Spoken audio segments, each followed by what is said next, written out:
నేను ఈ వార్త వింటాననేసి అసలు అనుకోలేదు. సో సడన్గా ఎంత బాధాకరమైన విషయం అంటే, మనకి స్కూల్ లైఫ్లో గుర్తుండిపోయేది కొందరే కొందరు. అల్లరి చేసే మన ఫ్రెండ్స్, అలాగే మన చాలా మెమోరీస్ దాచుకుంటాం మనం 10th క్లాస్ వరకు. కానీ ఒకే ఒక్కసారి మనకు గుర్తుండిపోతాడు.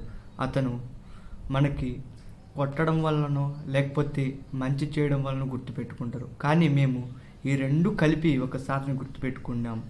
అతను సడన్గా చనిపోయాడనేసి తెలిస్తే అసలు నమ్మాలో లేదు. అసలు కళ్ళ ఎదుట ఆ ఫొటోస్ కనిపించినా కూడా మేము నమ్మలేకున్నాం. దాదాపు దగ్గరికి వెళ్ళి చూసిన వాళ్ళు కూడా అసలు సార్ లేడని తెలిసిన విషయం కూడా దిగమింగలేకపోయారు.